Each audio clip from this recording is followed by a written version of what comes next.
And he was like, I don't see a baby, I see a cyst. I was like, cyst? He was like, yes, it's a cyst. I can prescribe some medications for you to take out the cyst. It's a really small one, blah, blah, blah, blah, blah. It crushed my spirit. That day, I was in the car, I was crying. My husband was like, why are you crying? Are you going to believe the doctor, or are you going to believe God?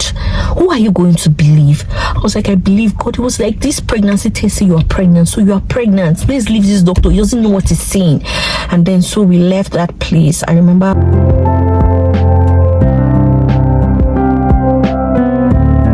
so guys, I can't believe that it's 5 years since I left home. Like, it's 5 years already. 5 amazing years. Like, a lot of things have happened in 5 years that I'm really, really thankful to God for.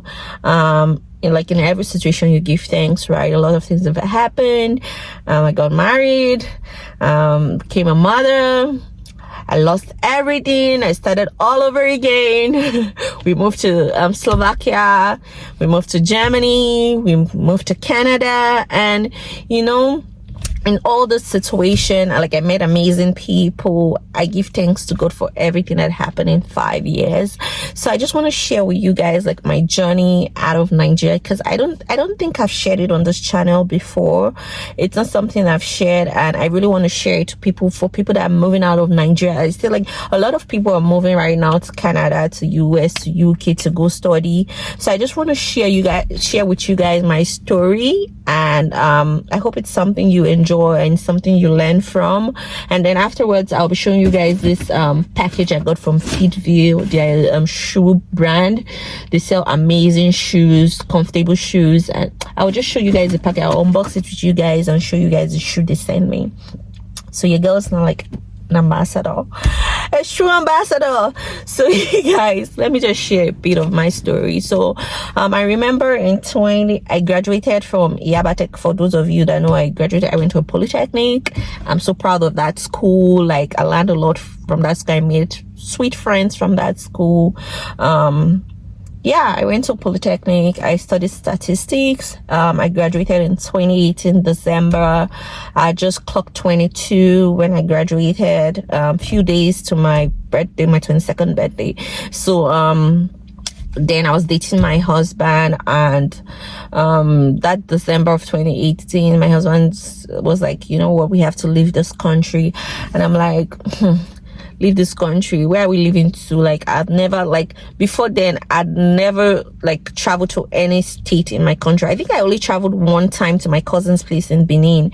I'd only gone to Benin and my state, Delta State, 2 times. And I've gone to my mom is from Cross River, so I've gone to Cross River just once. So those are the only 3 states I've gone to in Nigeria, and those are the only 3 states I've ever been to in Nigeria.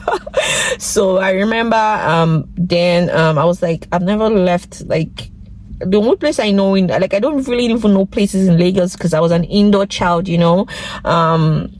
I only know Yabatech. I know Unilag because I schooled in Yabatech.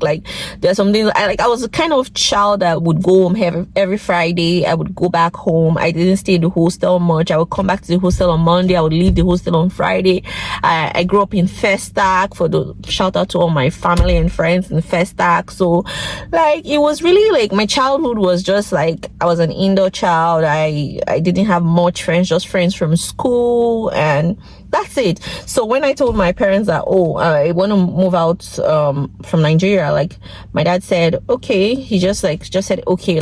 I feel like his feeling is that, let's see if it works out, but I know it's not going to work out because it's not easy to get a visa like that. So was he thought it was an unrealistic dream to want to leave Nigeria. He was in his mind, he's let me just let her try, but I don't think she's going anywhere, that kind of thing.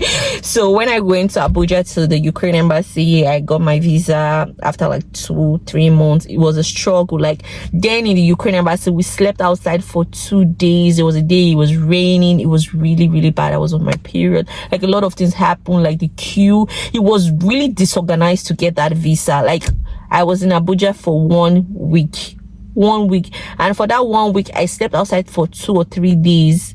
In that 1 week, I couldn't afford to pay my hotel bills anymore in Abuja. It was just really chaotic. I met few people there that we later met in Ukraine, and like we just shared the stories and we just laughed about it. So it was really, really hard. The line was so disorganized, like if you come in the morning, like very early as 6 a.m., they'll say you're like number 50 or number 80. So like it was really a struggle to get that visa. After getting the visa, after 2 months, my dad was like, "You're not going anywhere, baby. You're my only daughter. You're not going anywhere." I was like, "Daddy, I'm going." And I'm somebody that really, if I believe in something, I always fight for it, like struggle, like fight for it, that this is what I really want. So I told my dad that I was leaving, that I wasn't going to stay in Nigeria. My dad was like, "No, you're not going anywhere." He seized my passport. I remember clearly, he was like, "You're not going anywhere." I spoke to my mom. I was like, "I'm going to make a new passport. I feel like I want to leave now, and this place, like I don't have anything yet." Although I'd worked in GT Bank for 1 year, like I did my internship in GT Bank, I was like, I don't think I feel like you always knew that I wanted to school like outside of the country. Like from when I was 16, I always said to my dad that I'll live abroad, I won't live here. From when I was 16, I was like, from 15, like when I was in SS3, I remember I was applying for like scholarship to go to even South Africa to go and school. My mom was like, "What is it with you leaving this country?" And like my friends from Yabatek, they can recall that when we were in HND2 and everybody would talk about their plans as to how they wanted to leave the like what they wanted to do. They wanted to be engineers, they wanted to work for Chevron, they wanted to do this. Like when they would ask me like, "Steph, what do you want to do?" I was like, "I want to leave Nigeria. I want to go to somewhere else. I want to go to another country. I want to see the world." And like they would just look at me like, "Yimu, like this one, what is she talking about?" Like things like that. So when I went to Ukraine, like it was a really big struggle for me and my husband. Like I remember we stayed in like the same, okay, first of all, I stayed in a hostel, Croc Hostel. They would lock this hostel at 7 p.m. So if you hadn't had lock the washroom, like if you hadn't taken a shower before 7 p.m., you're not taking a shower till the next day. It was really hard in that hostel. We had pit toilets. I was like, I didn't even use pit toilets in Nigeria. I didn't have pit toilet growing up, so I would have a pit toilet here. So it was really hard for me. And my husband was like, "Okay, let me leave the school hostel and come to a private hostel." So we stayed in a private hostel. We didn't want to live together because we're not married and all that. So my husband was staying in the boys' side of the private hostel. I was staying in the girls' side. I had like 12 people in my room, like 12 other ladies. They didn't speak English. It was really, really hard to communicate with them. Later, some Nigerian girls joined the room. Like when some people moved out, some Nigerian girls joined the room. I remember vividly, they didn't like me. We were friends at first, but when I got a job, like I got a school that I was teaching English and they hadn't gotten a job. I don't know, like the friendship just became sour. Like they stopped liking me for no reason. Like they just didn't like me, and they would say things like, "Oh, she's dating this boy, he would not marry her." Like they would laugh at me. They would make jokes in the room. Like they would literally laugh. I would just close my curtains in the room, stay on my bed. They would make fun of me. I remember one time, like a few weeks to my husband and I getting married, my husband was like, "Okay, I think it's time for us to start like house hunting. Let's just like go get a place like of our own. Like it has to be a cheap place, a place that we can afford." I remember we went, like somebody took us to a place, like it was like 2 hours off the city of Kyiv. It was so far away. I'd already packed all my things in the car and everything. We're driving there. It was so far away. When we got there, my husband was like, "We can't leave here, Stephanie. We have to go back to the hostel." I just started crying. Guys, I was crying. I was like, "No, I can't go back. Those Nigerian girls will laugh at me." I was crying uncontrollably. I was like, "We're getting married in a week. Like I can't go back to the hostel. They will make fun of me. They will say, 'Oh, this is the kind of man I'm marrying. We can't afford a home.'" Like things like that. Things that didn't even make sense now that I think about it. I was just crying. My husband was like, "You have to be strong. Like people will say things about you, but you have to believe in yourself. You have to be strong." Like I was just crying. Like when I got back to the hostel, they laughed at me. Oh my God, they laughed at me. My husband went to the administrator and said he didn't want me to stay in that room, that he wanted me to move to another room. She changed my room to some Ukrainian girls. I was living with those Ukrainian girls. Like, it was really hard. And we had one common kitchen that we lived together. Those girls, when they come into the kitchen, they would start laughing. They would be, oh God, they would laugh and laugh. I felt so bad, so bad. A week later, we finally got a place and we moved to a beautiful house, and that was it with those girls. I didn't see them. Like, I think one of them still watch my video and comments sometimes. I think I just wish them well, and I moved on from that. And then after they married, we're trying to have a baby, like 2 years, 8 months. We're trying, like I would meet people, like friends, like that we were friends together, that were already pregnant, and they would ask me questions like, you're not trying hard enough. They didn't know my story. Like, they would say, you ain't trying hard enough, this is not so difficult like that, we just tried 1 month, we got pregnant. And there's some things you should never say to a couple that is trying to have a baby. You don't know what I've been through. Like, I even met a doctor this doctor, like, we're lost in translation. Like, I was using Google Translate. I didn't speak very good Ukrainian. She didn't really understand English. She was my gynecologist, and she was giving me some medications, like trying to have a baby. But these medications, I wasn't getting pregnant. I was always sick all the time. I was sick all the time with these medications. I later saw another gynecologist. This gynecologist told me I was taking the wrong medications, that I would never get pregnant on this medication. And this medication, I was taking them for almost 6 months. 6 months, guys. So, like, that one happened. I remember we had so much problems, like, in that house. And one day my husband was like, you know what, we have to move to a new house. We've had so much problems here, and I think it's time for us to start afresh in a new home. We went to a new home, we started afresh, we're happy again. Like, we just forgot about, like, conception and having a baby and things like that. We're just living our lives, like, trying, like, doing things, like, doing amazing things for ourselves. Like, my brother came, I was so happy, I was so fulfilled. I have an order, guys, as I was saying. Where did I stop? So my brother came like 2 years later. I was so happy. I remember that 2021, I'd always heard about the Hallelujah Challenge. If you're Nigerian, you know the Hallelujah Challenge.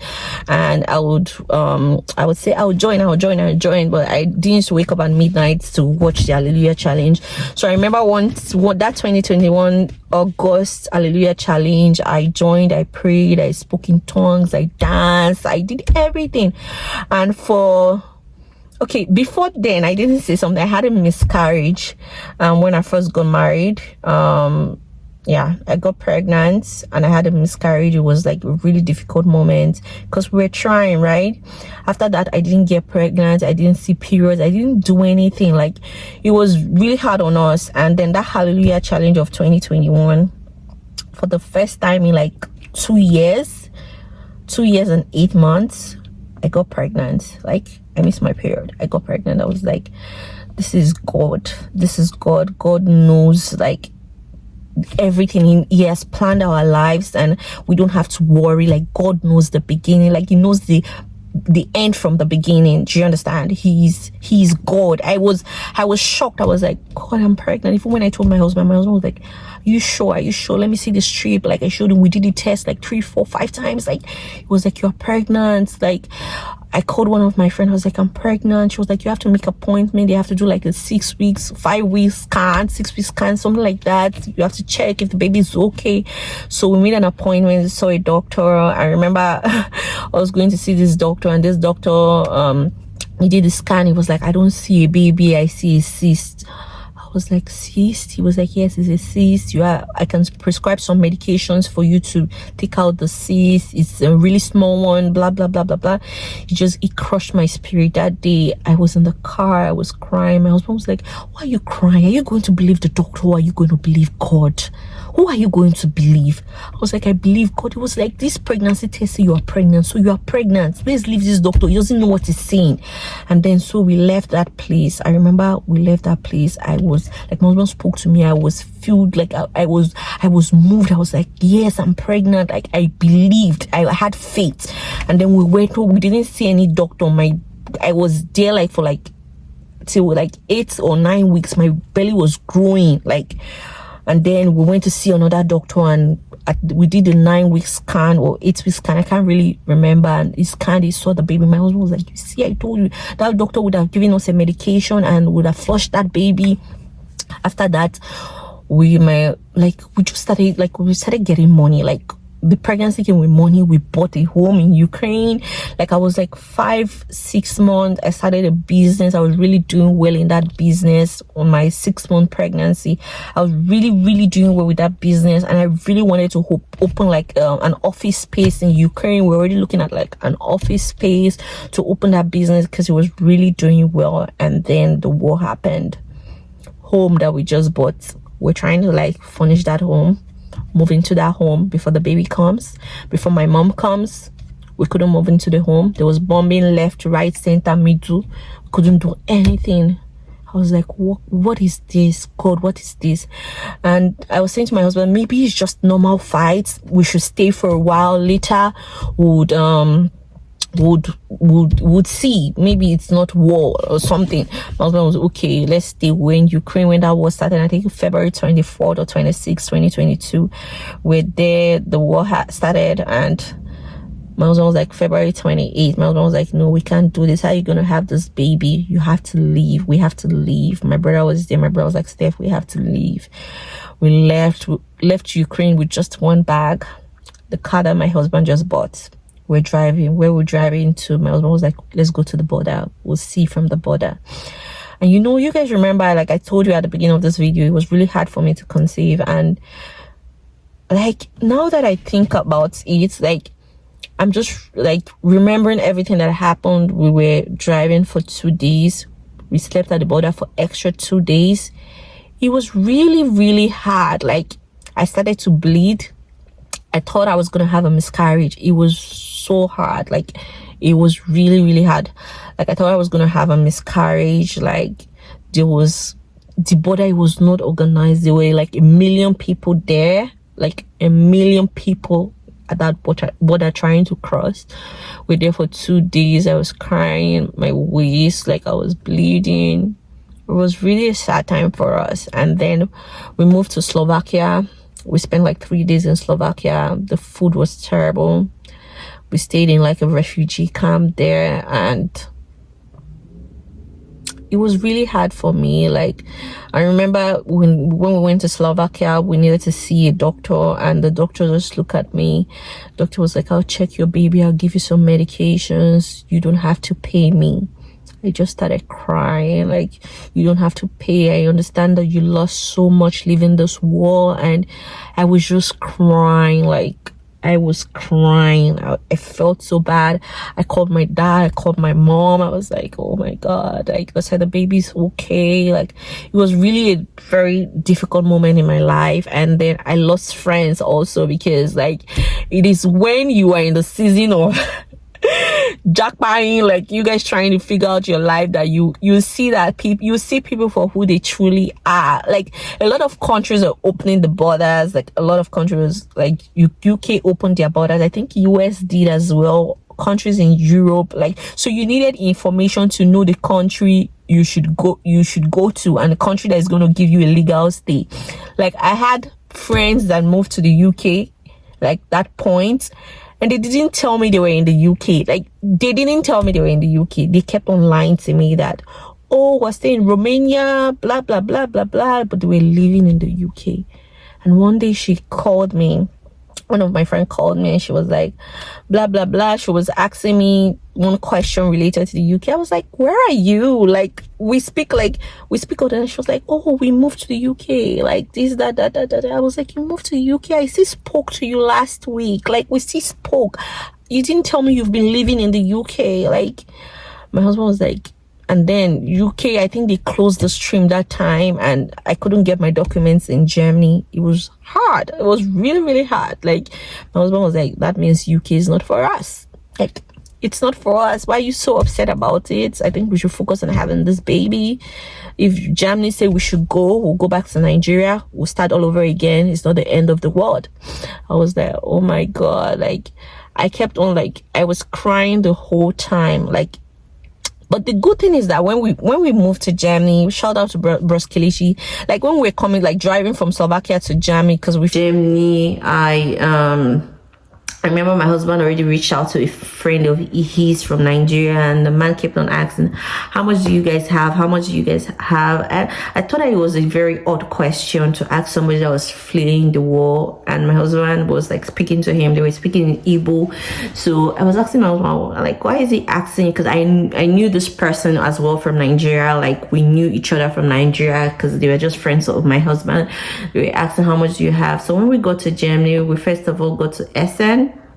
I remember my husband calling him that we can crash in the hotel for some days, and if we can come over to their site to try to figure ourselves out. And he said that they weren't receiving visitors.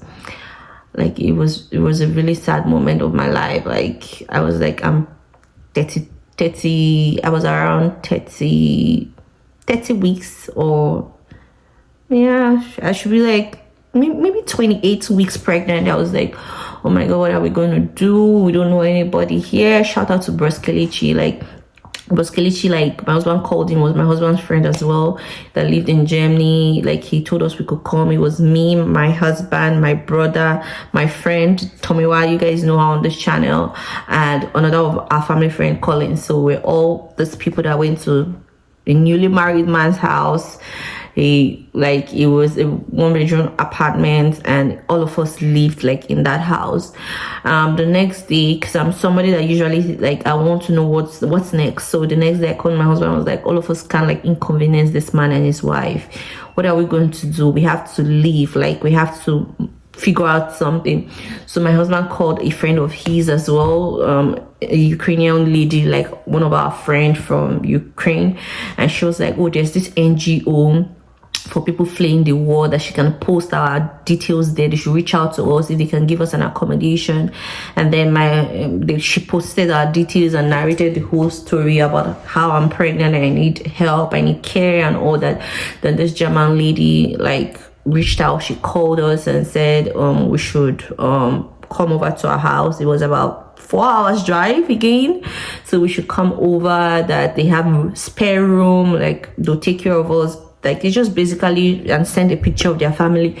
So I was like, we don't know these people. I've never lived with somebody I don't know. I've never lived with family, not to talk about people that I don't know. Like, I was skeptical. My husband was like, oh, they'll be able to take care of me very well because they've had kids, and if we're here, like, we're so much here, like, I need care, right? And you could help me get my insurance and things like that. So we said, okay, let's go. So that the next day we went, like, after that day, the following day, we went to visit them. They were so nice. Like, this couple, they're amazing. They're really amazing. Like, they're very close to our family. Like, they're close to my heart. I hold them dearly. They took care of me, took care of my baby. They did everything for us. Like, they bought us clothes. Like, they were so nice. I don't think, like, anybody has treated me that way before. Like, I'm somebody that I'm always giving. Like, in friendship, I'm always giving. I've never received from, like, people, like, in my life. Like, even my friends, they know, like, they say to me, like, Stephanie, you give a lot. Like, I always give, and I'd never, like, asked to receive. And I'm so grateful that God has put me in that opportunity to be able to give as well. So I remember, like, I was even saying to my husband, are you sure, like, these people will not ask for all this favor back in return? Like, my husband was like, it's just God. Like, let's just enjoy the grace of God upon our lives. Let's just be grateful for what God is doing. But, like, they did everything for me.